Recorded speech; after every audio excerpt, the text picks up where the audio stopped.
सोमवार के दिन तू मेरे मंदिर के दरवाजे पर चौखट पर बैठ जाना, और दूसरा प्रतिदिन शाम के समय पर तू बेलपत्री के पेड़ के नीचे बैठ जाना। जो तेरी बेल वृक्ष के नीचे सेवा करने आए, जो शंकर जी के मंदिर में सोमवार को जल चढ़ाने आए, उसका जो पात्र जल चढ़ाकर जब वो घर लेकर जाए, उसके पीछे पीछे पात्र के पीछे पीछे तू जाना, और उसके घर में लक्ष्मी का भंडार भरता है। लक्ष्मी बेलपत्र के वृक्ष के नीचे तू विराजमान हो जा। उस बेलपत्र के वृक्ष के नीचे जो बुआरी लगाए, सेवा करे, चाकरी करे, एक बेटी को जैसे बड़ा करते हैं वैसे बेलपत्री के वृक्ष को जो बड़ा करे, बेलपत्री के वृक्ष का जो पालन करे, पोषण करे, उसकी संभाल करे, उस बेलपत्री के वृक्ष को जैसे जैसे वो उन्नति करे वैसे वैसे उसके घर में समृद्धि बढ़ती जाए। और जिसका खुद का मकान नहीं हो, खुद का मकान नहीं हो, किराए के मकान में रहते रहते जिंदगी बीत रही है, खुद का नहीं, और बहुत दुख का जीवन चल रहा, बहुत कष्ट का जीवन, बहुत अपना खुद का कोई मकान नहीं, मान लो प्लाट है पर मकान बन नहीं रहा, या कोई प्रॉपर्टी अपनी नहीं बन रही, तो हम इस व्यासपीठ से कहना चाहेंगे कि एक प्रयोग अवश्य करिएगा, एक प्रयोग अवश्य। अपने आसपास के 5-6 बेलपत्र के वृक्ष देख लीजिए, अपने आसपास के नजदीक के 5-6 बेलपत्र के बड़े बड़े वृक्ष देख लो, या छोटे वृक्ष देख लो। उन 5-6 वृक्ष को धीरे धीरे उनकी सेवा करना प्रारंभ करो, उन वृक्षों को बड़ा करना प्रारंभ करो, उन वृक्ष के नीचे सफाई करना प्रारंभ करो, उन वृक्ष को जल देना प्रारंभ करो, उन वृक्ष को आप खाद देना प्रारंभ करो, उन वृक्ष की सेवा संभाल करना प्रारंभ कर दो, उस वृक्ष के नीचे बुआरी काटना प्रारंभ कर दो, झाड़ू लगाना प्रारंभ कर दो, उस वृक्ष के नीचे सफाई करना प्रारंभ कर दो। उस बेलपत्री के 5-6-7 वृक्ष को आप गोद ले लो। गोद लेना मतलब मैं इसकी सेवा करूंगा, मैं इसमें जल दूंगा, मैं इसके खाद दूंगा, मैं इसकी सेवा करूंगा, कुछ मत करो, बस केवल इस शरीर से उस बेलपत्र के वृक्ष की सेवा करना रोज प्रारंभ कर दो। 6 महीना इंतजार करना, 6 महीना लगातार सेवा करना, 7वां महीना आपका और हमारा, और बताना कि भोलेनाथ ने प्रॉपर्टी दिलाई कि नहीं दिलाई और आगे बढ़ाया।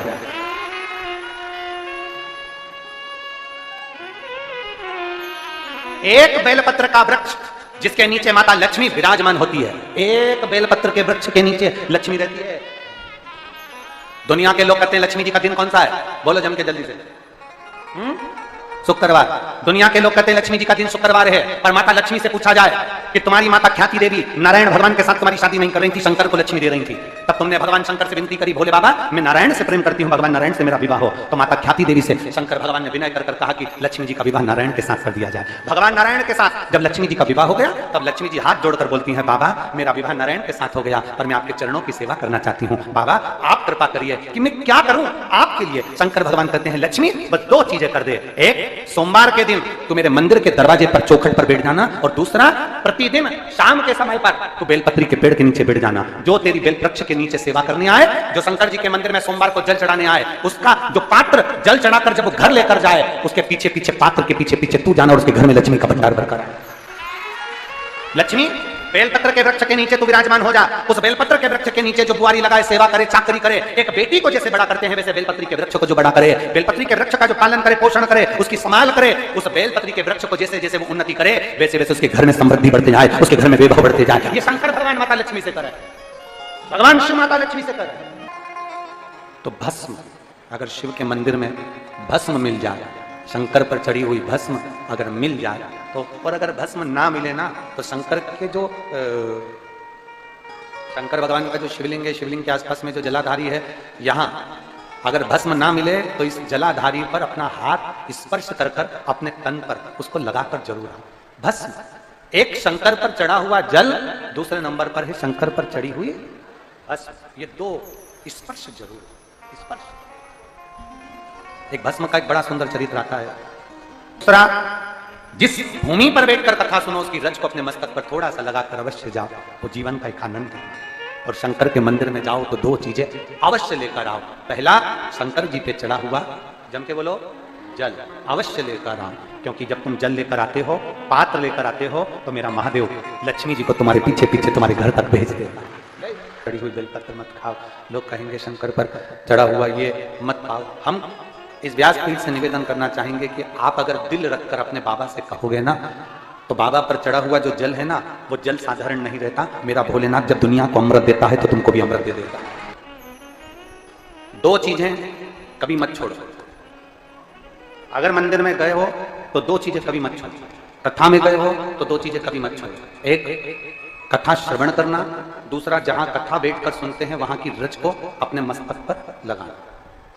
कथा सुनने के बाद आप यहां से जाओ, भले दरी बिछी है, आसन बिछा है, कारपेट बिछा है, उस पर अपना हाथ फेर कर उस रज को अपने मस्तक पर जरूर लगाओ, क्योंकि शिव पुराण में, भागवत पुराण में, स्कंद पुराण में, कूर्म पुराण में, नर्मदा पुराण में, लिंग पुराण में, नारद पुराण में, ब्रह्म वैवर्त पुराण में, जितनी भी पुराणे हैं सब पुराणों में लिखा है कि जिस स्थान पर बैठकर हम भगवान की कथा को सुनते हैं, उनको याद करते हैं, जितनी देर हम उनको याद करते हैं उतनी देर वो परमात्मा उस स्थान पर बैठा हुआ रहता है। हाथ रखकर बोलना, शंकर भगवान से तुम्हारा रिश्ता कौन सा? शिव जी से आपका कौन सा रिश्ता? शंकर भगवान को आप क्या मानते हो? हमने आपको एक संबंध बताया था कि सीहोर कुबेरेश्वर धाम आपका मायका है, तो हम आपके भाई हैं, तो शंकर भगवान आपके पिता हैं, आपके बाप हैं, आपका बाबा है, आपका दादा है। अब आपसे हम प्रश्न करें, उत्तर मेरी कुरुत की बहनें भी देंगी और मेरे जीजा उन भी देंगे और मेरी बेटियां और मेरे बेटे देंगे। आपसे प्रश्न करें, अगर बेटी को दुख होगा तो क्या वो अपने बाप से नहीं कहेगी? बोलो तो जम के। बेटी को तकलीफ है वो अपने बाप से ना कहेगी, बेटे को तकलीफ है तो अपने पिता से, अपनी मां से नहीं कहेगा मम्मी मुझे ये तकलीफ है, पापा मुझे ये दुख है, मां मुझे ये तकलीफ है, पिताजी मुझे ये कष्ट है। क्या वो अपने माँ बाप से नहीं कहेंगे? क्या वो अपने माँ बाप से विनय नहीं करेंगे? और माँ पिता फिर उसके करीब में, उसके नजदीक में जो भी होता है वो माँ बाप निकाल कर उसको दे देते हैं, माता पिता उसको दे देते हैं। माता लोग कहते हैं कि शंकर जी पे चढ़ा हुआ जल मत पियो, लोग कह देते हैं शंकर जी पे चढ़ी हुई बेलपत्र मत खाओ। कोई इस बहन से पूछे, सुनीता सोनी से, कि शंकर पर चढ़े हुए जल से उसकी गांठ जो डबल से उसके शरीर में आ गई थी वो समाप्त हो गई, तो जरा विश्वास करिएगा कि एक बेटी अपने माँ बाप से ही तो कहेगी, और बाप के पास में जो होगा वही तो अपनी बेटी को देगा दुख को मिटाने के लिए। तो मेरे शंकर भगवान के पास तो उसका चढ़ा हुआ जल है। दूसरा, जिस भूमि पर बैठकर कथा सुनो उसकी रज को अपने मस्तक पर थोड़ा सा लगाकर अवश्य जाओ, तो जीवन का एक आनंद है। और शंकर के मंदिर में जाओ तो दो चीजें अवश्य लेकर आओ। पहला, शंकर जी पे चढ़ा हुआ, जम के बोलो, जल अवश्य लेकर आओ, क्योंकि जब तुम जल लेकर आते हो, पात्र लेकर आते हो, तो मेरा महादेव लक्ष्मी जी को तुम्हारे पीछे पीछे तुम्हारे घर तक भेज देगा। दो चीजें लेकर अवश्य आओ। और शिव पुराण में जाओ तो दो चीजें लेकर अवश्य जाओ। पहले नंबर पर शंकर की कथा और अपने अंदर विश्वास कि मेरे महादेव की मैंने कथा सुनी है, अब मैं भटकूंगी नहीं, सारी दुनिया में मैंने ठोकर खा ली, अब कहीं ठोकर नहीं खाऊंगी, अब तो दरवाजे पर महादेव के जाऊंगी, बाकी की कहीं। दूसरा, कथा में बैठी हूं बाबा के इस रज को, ये रज नहीं है, ये धूल नहीं है, ये मेरे बाबा के कैलाश 12 ज्योतिर्लिंग का चंदन है, इसको मस्तक चढ़ाऊंगे अपने हृदय से। लाते हो आप लोग? हाथ उठाओ जरा, रख लो, बहुत बढ़िया, प्रणाम आपको सभी को, नमन। 2 बूंद जल लेकर आओ, बदला नहीं पियो तो उस जल को अपने घर में छीन दो। नहीं पी सकते उस जल को छीन दो। सारे घर के लोग नहीं पी रहे, उस जल को मटके में डाल दो, हंडे में डाल दो। 2 बूंद जल हंडे में डाला, सब पी गई। आपको अलग अलग किसी को देने की जरूरत नहीं पड़ती, किसी को नहीं। हंडे में डाल दो, मटके में डाल दो, सब उस पानी को पीना डालना।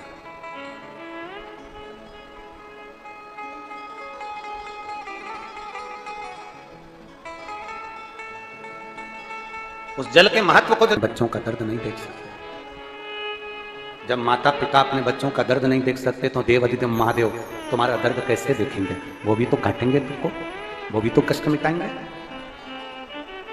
2 चीजें कथा में जाकर ले। एक, जहां जगह मिल जाए वहां बैठकर कथा सुनो। धूप लगे, पंडालों की इतनी व्यवस्था नहीं हो पाती है, पंडाल लगाने वाले, टेंट लगाने वाले टेंट लगा लगा के थक जाते हैं, तो अपने साथ एक छाता लेकर चलो। 2 पानी की, जम के बोलो जरा, बोतल, बिछाने की दरी अपने साथ लेकर चलो। लोगों ने उमा महेश की कथा अपने जीवन में धारण करी कि नहीं करी वो हमको नहीं स्मरण है, पर एक बात का स्मरण करिएगा, ये जो कथा चल रही है ये गौरी शंकर चल रही है। इसके बाद में जो अमलेश्वर में कथा है वो कौन सी है? समर्पण शिव महापुराण कथा। उस समर्पण शिव महापुराण की कथा जब 2 तारीख को विराम हो जाएगी, तब उसके बाद में जो कथा 6 जून को प्रारंभ होगी सोलापुर महाराष्ट्र में, उस कथा का नाम रहेगा उमा महेश शिव महापुराण की कथा। उसको जरूर सुनो। सोलापुर में जो 6 जून से कथा होगी उसका नाम उमा महेश शिव महापुराण, उसको सुनना, श्रवण करना, उसको धारण करना है। उसमें इतने प्रश्न माता उमा ने भगवान महेश से करे हैं और महेश भगवान शंकर उसका हर प्रश्न का उत्तर दे रहा है। भगवान महेश भगवान शंकर हर प्रश्न का बाबा भोले माता उमा ने, भगवान शिव जी से महेश भगवान से, भगवान शंकर से करेंगे बाबा भोलेनाथ जी बताओ संसार में जन्म लेने वाले व्यक्ति के जीवन में उसके भाग्य में अगर सुख नहीं है, उसके भाग्य में खुशियां नहीं है, उसके भाग्य में कोई अच्छा है ही नहीं, तो वो जीव क्या करेगा? वो जीव क्या करेगा? भगवान शंकर कर रहे हैं पार्वती, संसार में जन्म लेने वाला मनुष्य अगर उसके भाग्य में सुख नहीं, उसके भाग्य में अगर खुशियां नहीं है, उसके भाग्य में अगर सुख नहीं है, उसके भाग्य में अगर अच्छा नहीं है, पत्रिका दिखा ली सुख नहीं है, कार्य कर कर देख लिया सुख नहीं है, तकलीफ उसकी जिंदगी में चल ही चल रही है, तो भगवान शंकर कहते हैं, भगवान महेश कहते हैं, उमा उस मनुष्य को दूसरे का अच्छा करना प्रारंभ कर देना चाहिए, तो उसकी अच्छाई अपने आप सामने आना